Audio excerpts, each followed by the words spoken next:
Chers amis, bonjour. Nous sommes le jeudi 21 mai 2026. Il est 9 heures. Quelques news de l'Arménie de l'Artsakh et de la diaspora arménienne. L'affiche, ça sera demain soir, mes amis, retenez-le. Donc demain soir, donc une conférence débat sur les Arméniens d'Ardèche et sur l'Arménie, l'histoire, la géostratégie, avec Jean-Luc Huard, l'historien, et moi-même, par rapport à l'Arménie d'aujourd'hui, la région du Sud-Caucase et la géostratégie de l'Arménie. Justement, en géostratégie, Moscou réexamine ses relations avec Yerevan, jugé hostile. Voilà, bien sûr qu'après le rassemblement européen à Yerevan, l'approche de l'Arménie vers l'Union européenne qui se fait de plus en plus forte, Moscou est hostile à l'Arménie, bien évidemment. Moscou qui juge l'Union européenne comme un pays, comme des pays ennemis. Le secrétaire du Conseil de sécurité russe, Sergei Shoigu, ex-ministre de la Défense de Russie, a accusé les dirigeants arméniens de prendre systématiquement des mesures hostiles à l'égard de Moscou lors d'une réunion mercredi avec d'autres responsables russes pour discuter de l'avenir des relations entre les deux pays, entre la Russie et l'Arménie. Nous comprenons parfaitement le désir des dirigeants arméniens de continuer à tirer des avantages économiques de leurs relations avec notre pays, a déclaré Shoigu en début de la réunion et du groupe de travail spécial du Conseil. Cependant, la coopération et les partenariats stratégiques sont une voie à double sens. C'est pourquoi je propose de discuter dès à présent de l'évolution future de la coopération avec l'Arménie dans les domaines politiques, économiques et sécuritaires. Ce n'est un secret pour personne que les dirigeants de ce pays ont pris récemment un certain nombre de mesures qui ne correspondent pas à l'esprit des relations d'alliance avec la Fédération de Russie, a déclaré selon l'agence de presse TASS. En particulier, Shoigu a reproché au gouvernement arménien de chercher à rejoindre l'Union européenne et l'a accusé de se ranger de plus en plus du côté de l'Union européenne contre la Russie sur la scène internationale. Il a également fustigé pour avoir autorisé le président ukrainien Volodymyr Zelensky à assister à un récent sommet de la communauté politique européenne à Yerevan et pour avoir implicitement menacé de perturber le défilé annuel de la journée de la victoire à Moscou par des frappes de drones. C'est le président ukrainien qui a menacé. Shoigu a ensuite énuméré d'autres mesures hostiles prises par le gouvernement du Premier ministre Pachinian contre la Russie. Voilà donc qui ne va pas arranger les choses. Donc Arad Mirzoyan, le chef de la diplomatie arménienne, a répliqué, il a affirmé: les pays membres de l'Union économique eurasiatique ne peuvent pas exclure l'Arménie de l'Union. Voilà la déclaration, c'est ce qu'il a affirmé donc hier dans un entretien accordé à la radio Azadoutune. Selon lui, aucune sortie de l'Union économique eurasiatique n'est actuellement envisagée par Yerevan. Le chef de la diplomatie arménienne a déclaré ne pas comprendre les propos du vice-premier ministre russe Alexei Overchuk, qui avait annoncé que la question du statut de l'Arménie au sein de l'Union économique eurasiatique serait discutée lors du sommet prévu à Astana à la fin du mois. Interrogé sur une éventuelle remise en cause de l'adhésion arménienne, Mirzoyan a rappelé que le statut de l'Arménie au sein de l'organisation était clair et qu'aucune disposition des statuts de l'UEE, l'Union économique eurasiatique, ne permettra aux États membres d'exclure un autre pays. L'Arménie est membre à part entière de l'UEE. Si un jour nous déciderons nous-mêmes de quitter l'organisation, ce sera une autre question. Mais aujourd'hui, ce sujet ne figure pas à notre agenda, a déclaré Ararat Mirzoyan, mais c'est Moscou qui presse l'Arménie. Voilà, comme à l'exemple de Poutine également, qui avait demandé un divorce à l'amiable. Il sait que l'Arménie dépend économiquement du marché russe. Voilà, c'est une menace de Moscou contre l'Arménie, une de plus. La demande russe pour les voyages en Arménie a augmenté de 40% selon les voyagistes. Donc les ventes de voyages en Arménie auprès des touristes russes ont augmenté de 45% cette saison par rapport à l'année dernière, rapporte l'Union russe de l'industrie des voyages, citant des données des voyagistes. Selon Oksana Bulach, directrice générale adjointe du voyagiste Allian, cette hausse de demande s'explique par des vols directs, l'exemption de visa et un climat médiatique serein dans un contexte d'escalade au Moyen-Orient. Voilà, l'Arménie bénéficie aussi du tourisme russe. Peut-être que Poutine va aussi reprocher cela. L'hymne arménien Giligia, Cilicie, sur la place Saint-Pierre de Rome, en présence du pape Léon XIV et du catholicos Aram Ier de la grande maison de Cilicie. À l'issue de sa visite officielle au Saint-Siège de Rome, sa sainteté Aram Ier, catholicos de la grande maison de Cilicie, a assisté à la réunion publique hebdomadaire du pape Léon XIV. Devant des milliers de pèlerins rassemblés place Saint-Pierre, le pape a chaleureusement salué le patriarche arménien et la délégation qui l'accompagnait. Dans son discours de bienvenue, le pape Léon XIV a souligné l'importance historique de cette visite sur le chemin de la pleine unité des églises chrétiennes. Il a lancé un appel particulier à prier pour la paix au Liban et au Moyen-Orient, région ravagée par la guerre et la violence. En tant que chef spirituel, il a prié d'une seule voix. Ils ont prié ensemble d'une seule voix la Sainte Vierge Marie, Saint Grégoire l'Illuminateur, Subclicol Savolic, le patron des Arméniens, le saint patron, Saint Grégoire de Narek, Subclicol Naregatsi, également arménien qui a été canonisé par l'Église romaine, et Saint Nerses le Bienheureux, Sub Nerses Shunurali, un autre catholicos arménien qui est aussi fêté à Rome, dans l'Église romaine. À la fin de la rencontre, les chefs spirituels se sont salués d'un vif adieu, après quoi la délégation arménienne a interprété l'hymne Cilicie, Giligia et l'hymne pontifical. Aram Ier s'est entretenu avec Léon XIV au Vatican au sujet de l'Artsakh et du Liban et des questions panchrétiennes, rapporte Antelias. Pionnier de l'œcuménisme, propos du pape Léon XIV sur Nerses le Bienheureux, il figure également au monument dans l'histoire de l'Église romaine, le pape arménien Nerses le Bienheureux. Après Clicol Naregatsi, maintenant c'est Nerses Shunurali.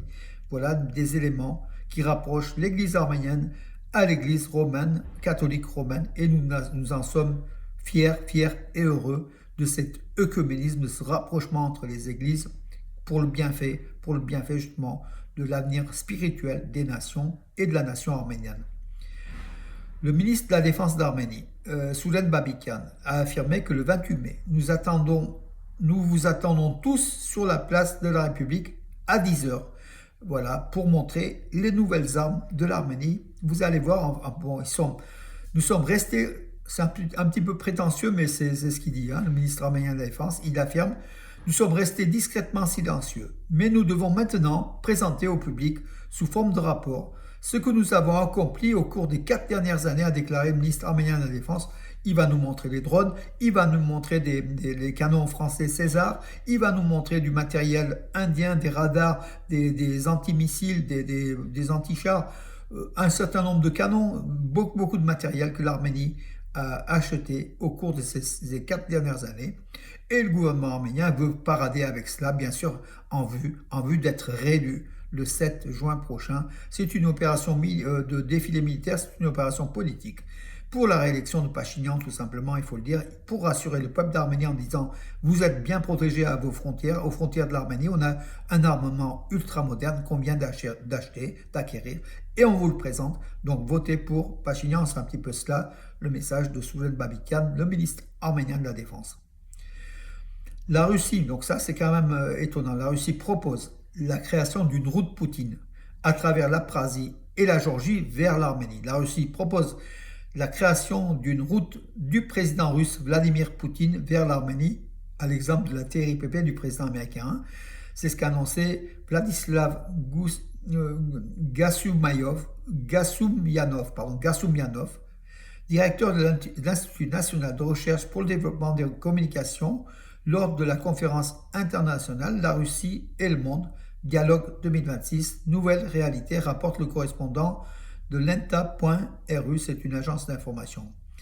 S'il existe une route Trump reliant l'Azerbaïdjan à la Turquie, pourquoi ne pourrait-il pas exister une route Poutine reliant la Russie à l'Arménie en passant par l'Abkhazie et la Géorgie? Point d'interrogation, s'est interrogé Gassoumianov, peut-être d'origine arménienne Gassoumianov.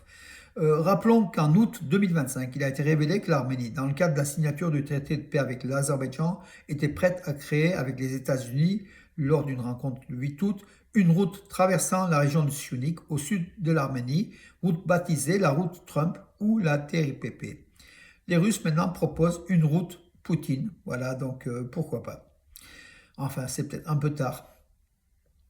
Le pape Léon XIV a qualifié de pionnier de l'œcuménisme le catholicos arménien Nerses Shnorali, qui a également été canonisé par l'Église catholique romaine il y a quelques années de cela. Voilà, Nerses Shnorali, un catholicos arménien, Nerses le Gracieux, un catholicos arménien du XIIe siècle. Voilà, il est l'une des figures les plus brillantes de l'Église arménienne, catholicos de tous les Arméniens. Il était poète, musicien, théologien et figure panchrétien de grand talent.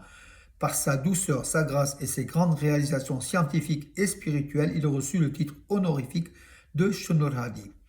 Saint Soup Nerses Shnorali fut un fervent défenseur de l'unité des chrétiens.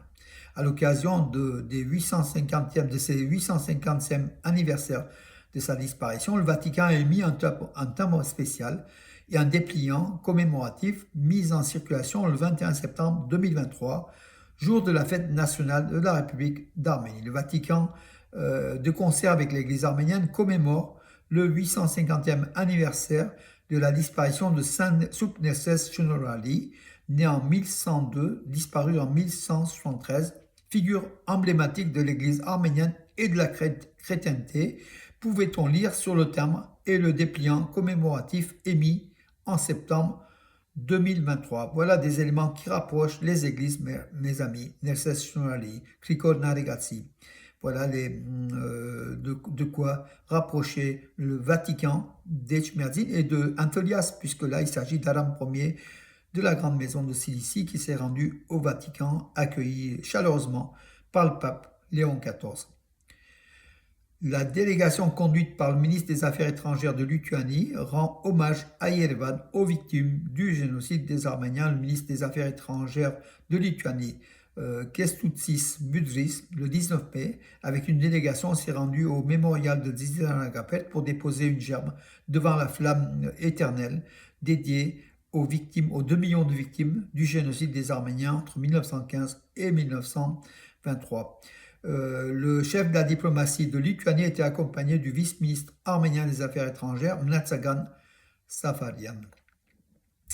Le ministre de l'Intérieur de l'Arménie, donc non, c'est pas Arat Mizoyan, c'est une femme, Arpine Sarkisian, qui déclare: grâce à nos efforts soutenus, nous nous rapprochons chaque jour de la libéralisation des visas dans l'espace européen. Voilà donc aussi un avantage de l'Arménie à destination des citoyens arméniens, surtout qui pourront dans pas très longtemps voyager dans l'Europe, l'Union européenne, sans visa, la levée des visas. Voilà, donc c'est un acquis, ça pourrait être un acquis important pour l'Arménie. Et la ministre de l'Intérieur, donc Arpine Sarkisian, présente cela comme une grande nouvelle pour l'Arménie, afin bien sûr aussi que les citoyens arméniens votent en faveur du gouvernement arménien de Pachinian, qui a fait cela. L'Arménie étant aujourd'hui le seul pays à discuter de la levée des visas avec l'Union européenne. Nicole Pachinian annonce la nationalisation prochaine de la cimenterie d'Ararat, donc qui appartient au riche Gagik Zaloukian, l'homme d'affaires, et propriétaire et président du parti Parkavach Hayastan, Arménie prospère. Voilà, une nationalisation, qu'il a annoncé lors de sa campagne, sans doute aussi pour ramener des voix, parce qu'il a affirmé aux ouvriers de cette cimenterie d'Ararat, la plus grande cimenterie d'Arménie, qui seront donc des employés de la République d'Arménie au lieu d'être des employés de Gagik Zaloukian. On reproche à Gagik Zaloukian des faits judiciaires, de poursuites judiciaires justement, des détournements ou des choses illégales. Bien sûr, ça s'inscrit dans une campagne électorale. Actuellement, Pachinian essaye de museler toute son opposition avec derrière lui la justice, le parquet d'Arménie qui est aux ordres. Voilà, séparation du gouvernement et de la justice, non, c'est pas le...